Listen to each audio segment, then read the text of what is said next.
Table for one, Grandpa? Are you sure you're in the right place? The soup kitchen is 2 blocks down. If you get lost. The voice was a silken slash, dripping with a contempt so pure it was almost impressive. It came from a young man whose hair was styled with more architectural precision than the building I was standing in.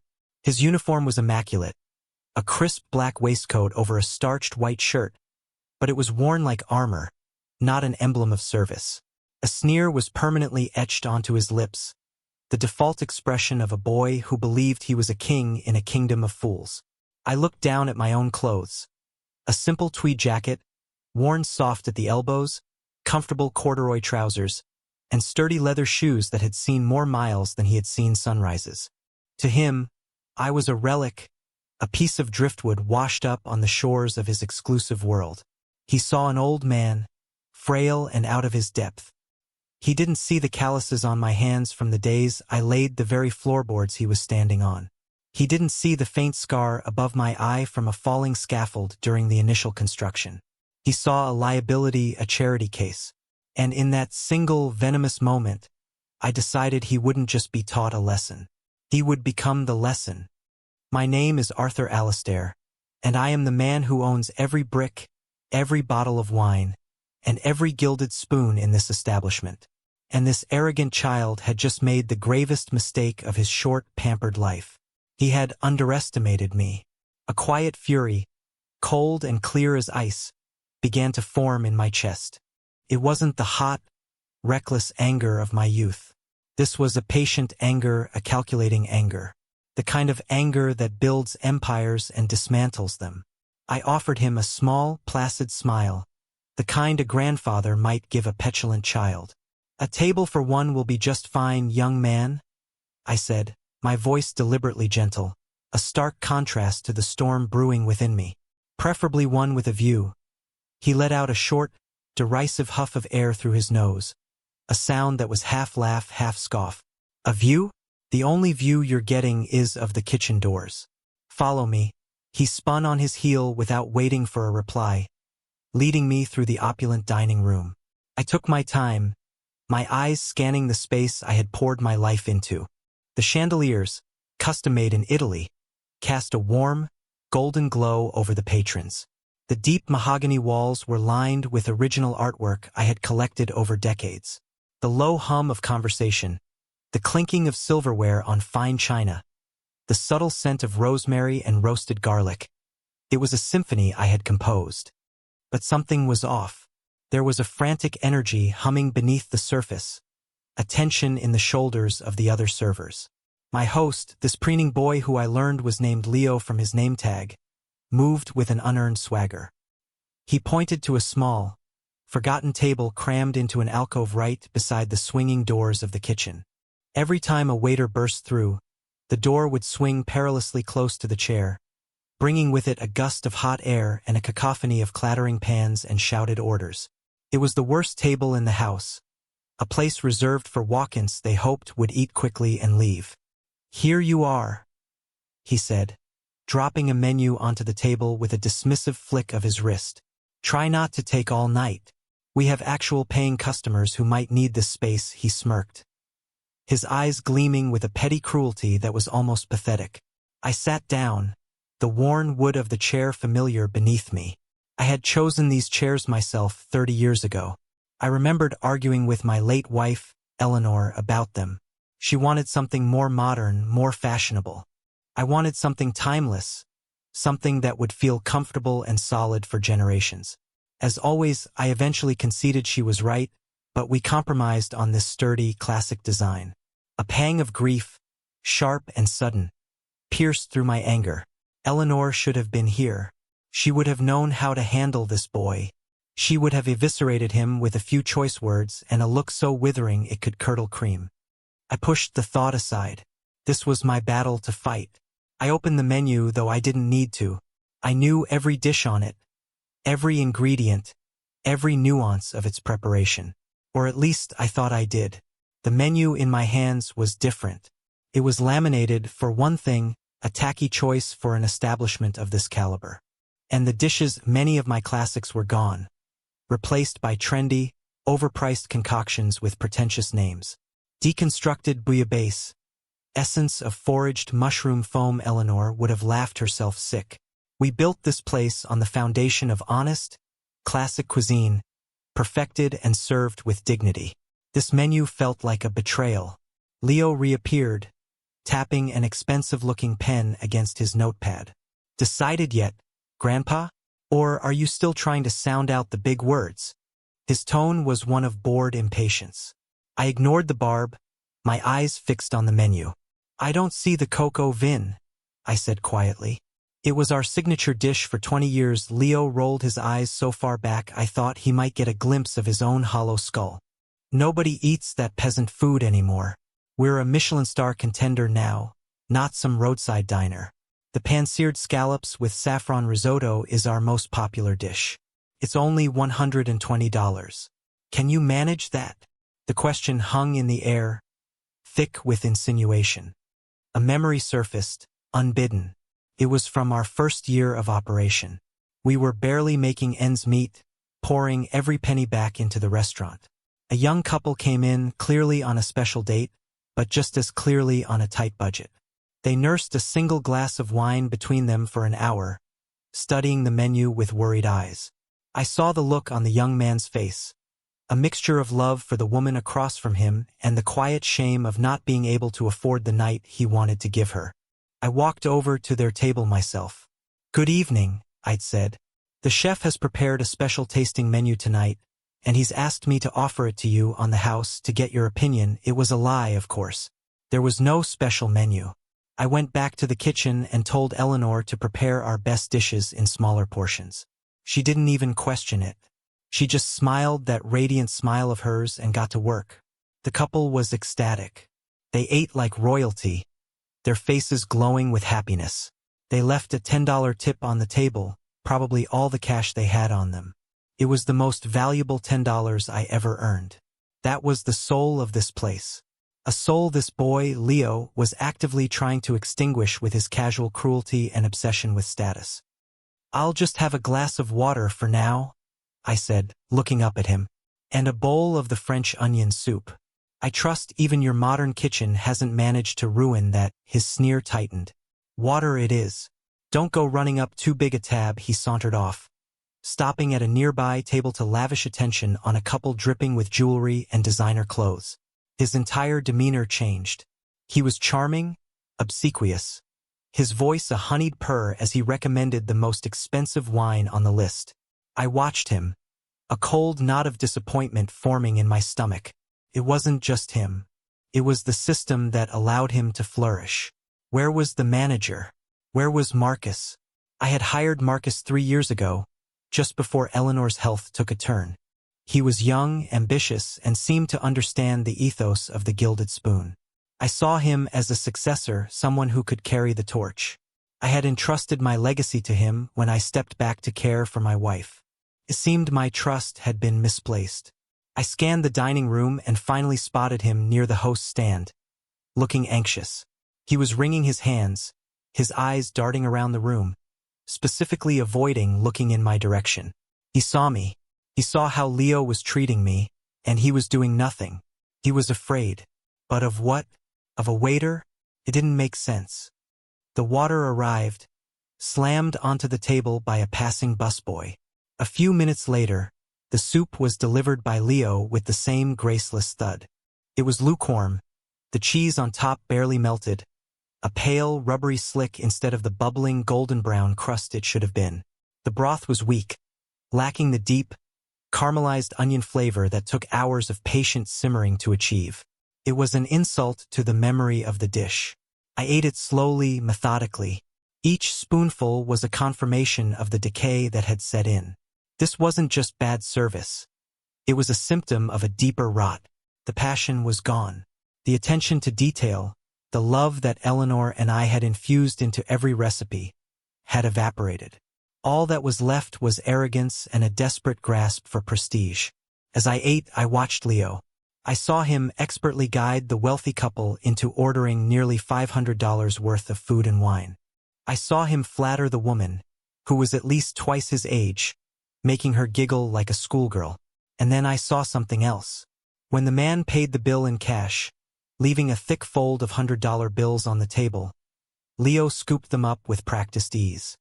He palmed 2 of the bills, slipping them directly into his waistcoat pocket, before taking the rest toward the register. He was skimming, stealing not just from the restaurant, not just from me, but from the other staff who would have shared in that pooled tip. The busboys, the runners, the kitchen staff who worked twice as hard as he did for a fraction of the pay. Now Marcus's fear made a little more sense. Leo wasn't just an arrogant waiter. He was a thief, a cancer in the heart of my restaurant, and my manager was too weak or too intimidated to cut him out. I finished the pathetic soup and pushed the bowl away. I sat there for a long time just watching. I watched the dance of the dining room, a performance I once knew intimately, but the choreography had changed. It was clumsy now, disjointed. The servers seemed stressed. The kitchen doors swung open and closed with a frantic, chaotic rhythm. The soul was gone. It was just a machine now, an inefficient one at that, designed to extract as much money as possible from the wealthy while treating everyone else as an inconvenience. My decision, which had been hardening since the moment I walked in, was now set in stone. This wasn't just about teaching one boy a lesson anymore. It was about saving the life's work I had built with the woman I loved. It was about honoring her memory. I remembered the night we finally secured the loan to buy this building. It was a dilapidated warehouse back then. We stood in the cavernous, empty space, dust motes dancing in the single beam of light from a boarded-up window. I was terrified. The debt was immense, the risk astronomical. But Eleanor, my fearless Eleanor, just squeezed my hand. "It's just a building, Arthur," she had said, her voice echoing in the silence. "We are the architects of its soul. We'll fill it with warmth and laughter and good food, and it will become a home for memories," and we did. For 30 years, we did. I would not let that legacy be turned into a hollow mockery by a preening thief and a spineless manager. I caught Leo's eye and gestured for the check. He made a great show of ignoring me for several minutes, fawning over another table before finally deigning to approach mine.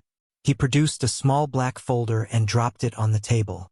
$15, he said, tapping his pen impatiently on the leather. "Plus tip, though I can't imagine what for." His smirk was back, wider and more confident than ever. He thought he had won. He thought he had successfully identified me as insignificant, processed me, and was now ready to discard me like a piece of trash. I opened the folder. Inside was the bill for 1 bowl of soup. I reached into my tweed jacket and pulled out my wallet. It was old, the leather soft and creased with age, the same wallet I'd carried for 2 decades. Leo's eyes flickered over it with disdain. I deliberately fumbled with the clasp, drawing out the moment. I could feel his impatience radiating off him like heat. Finally, I opened it. Instead of pulling out a crumpled bill, I removed a single, pristine black business card. I slid it across the table toward him. On it, in simple, elegant gold lettering, were just 3 words: Arthur Alastair, proprietor. Leo glanced down at it, his expression of bored contempt unchanged. For a moment, he didn't process it. The words were there, but they didn't compute with the image of the poor grandpa sitting before him. "What's this?" he scoffed. "Your library card? I don't care who you are, old man, just pay the bill." "I think you do care," I said, my voice no longer gentle. It was low, steady, and carried the unmistakable weight of authority. "Read the name again." Slowly, he picked up the card, a flicker of annoyance crossing his face. He read it. His lips moved silently. Arthur Alastair. His eyes widened slightly, a sliver of confusion piercing his arrogant facade. The name clearly meant nothing to him. He looked from the card to my face and back again. "So, you're Arthur Alastair. Am I supposed to be impressed? You're supposed to be intelligent enough to understand what proprietor means," I said, my patience finally exhausted. "But I see that's asking too much. Perhaps your manager can explain it to you. Please go and get him. Tell him Arthur Alastair would like a word." The use of my full name, spoken with such command, finally seemed to penetrate his thick skull. A seed of doubt was planted. He hesitated, his smug certainty wavering for the first time all evening. He looked toward the manager's station, where Marcus was studiously avoiding our table. "He's busy," Leo stammered, the first crack appearing in his armor. "He's about to be much busier," I stated flatly. "Go and get him." Now, my tone was not a request. It was an order, and it was delivered with the kind of force that he, in his short life of bullying and posturing, had likely never encountered. He flinched. The sneer fell from his face, replaced by a look of bewildered uncertainty. He scurried away, the business card still clutched in his hand. I watched him approach Marcus, watched him whisper frantically, gesturing back at me. I saw Marcus's face, already pale, turn the color of ash. He looked over at me, his eyes wide with terror and dawning recognition. He finally saw me, not the old man in the tweed jacket, but the man who had hired him, the man who owned his entire livelihood. He straightened his tie with a shaky hand and began walking toward my table, his steps slow and heavy, like a man walking to his own execution. Leo followed a few steps behind him, his swagger completely gone, replaced by a nervous, shuffling gait. The predator had suddenly realized he had been playing with a lion. Marcus arrived at the table, his face a mask of professional panic. He couldn't quite meet my eyes. "Mr. Alistair," he breathed, his voice barely a whisper. I didn't recognize you. I am so sorry. Your table, the service. You didn't recognize me, Marcus?" I asked, my voice dangerously soft.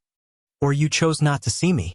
You stood over there all night and watched this child," I gestured toward Leo, who flinched again, "treat a customer in your establishment with utter contempt, and you did nothing." Leo, seeing his manager's terror, finally understood the magnitude of his error.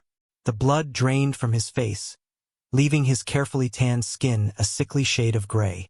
I thought he was just some homeless old man," he blurted out, a desperate, pathetic defense.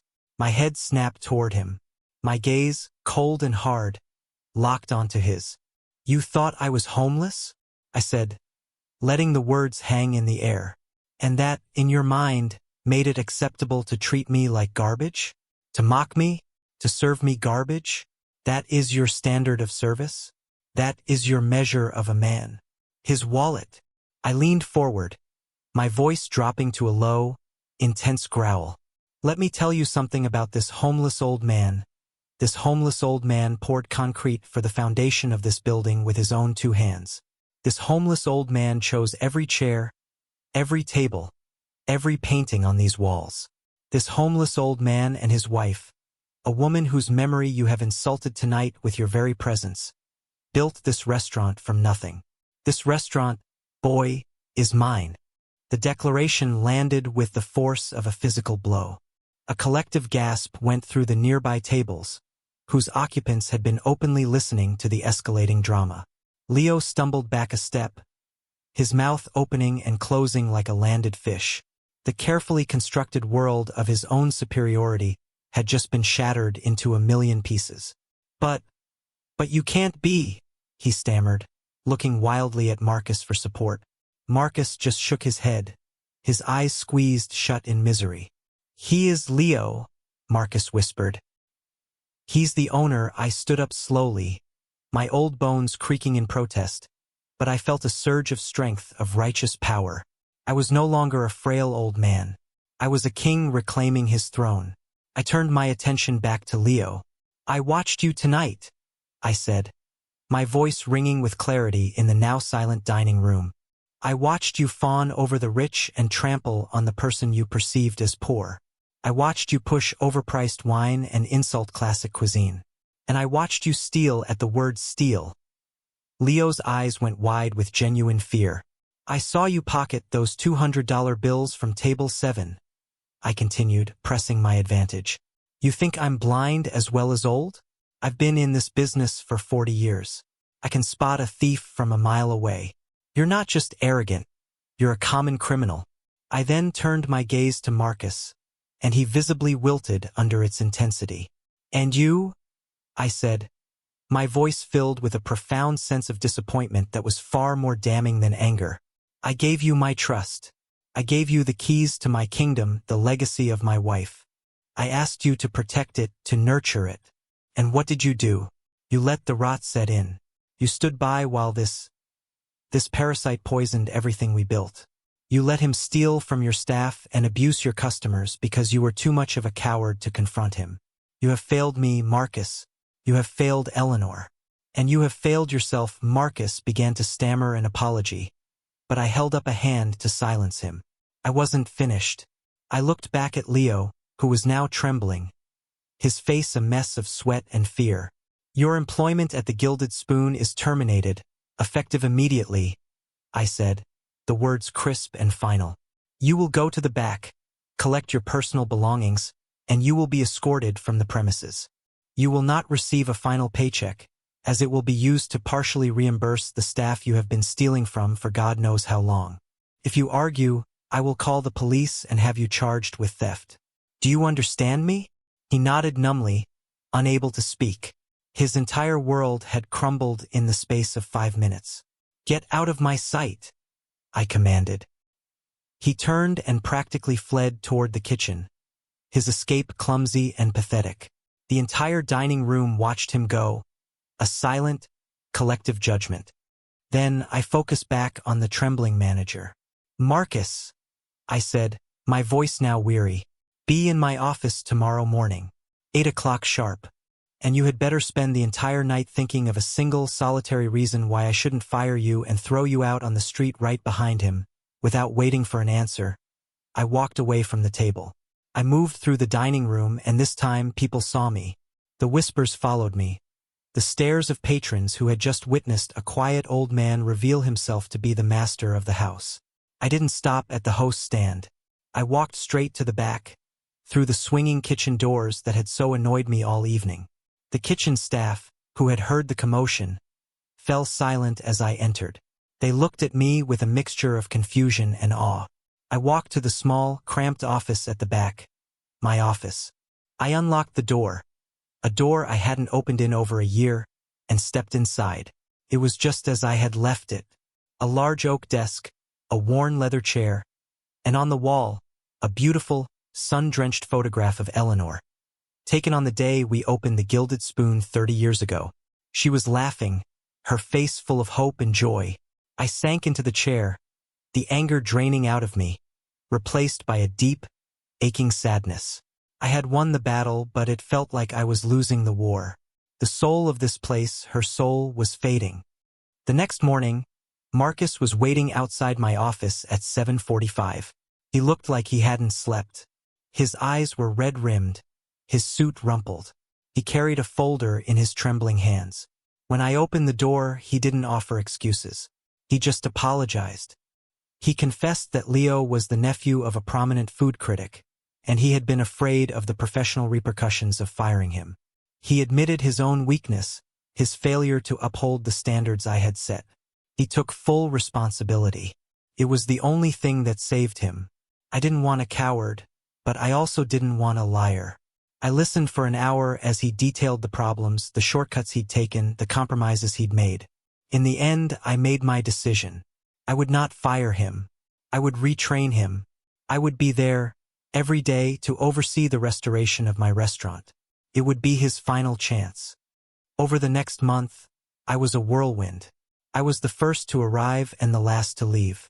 I tore up the laminated menus and rewrote them myself, bringing back the classic dishes, the heart of our cuisine. I held daily meetings with the entire staff, from the dishwashers to the sommeliers. I told them the story of the restaurant, of Eleanor, of the couple who could only afford appetizers. I reinstilled the values that had been lost: dignity, respect, and a passion for service. I promoted a young, talented line cook to head chef and fired the pretentious one who had been responsible for the mushroom foam. We scrubbed the kitchen, polished the silver until it gleamed, and retrained every server on the art of making every single guest, regardless of their appearance, feel like the most important person in the world. Slowly, painstakingly, the soul of the Gilded Spoon began to return. The frantic energy was replaced by a smooth, confident rhythm. The food was magnificent again. The service impeccable. I sat, a few weeks later, at the best table in the house, a table overlooking the entire dining room. I was wearing my old tweed jacket. I sipped a cup of perfectly brewed coffee and watched my staff work. I saw a young server treat a table of college students on a budget with the same grace and attention she gave the wealthy businessman in the corner. I saw my chef send out a complimentary dessert to a family celebrating a child's birthday. And I saw Marcus, my manager, walking the floor with a newfound confidence, a genuine smile on his face, a leader at last. I felt a hand on my shoulder and looked up. It was the young server. "Can I get you anything else, sir?" she asked, her eyes warm and respectful. I smiled, a true, contented smile. "No, thank you, my dear," I said, looking out at the thriving, happy restaurant I had built, lost, and reclaimed. Everything is perfect in that moment. I could almost feel Eleanor smiling beside me, her presence a warm and comforting light in the beautiful home for memories we had built together.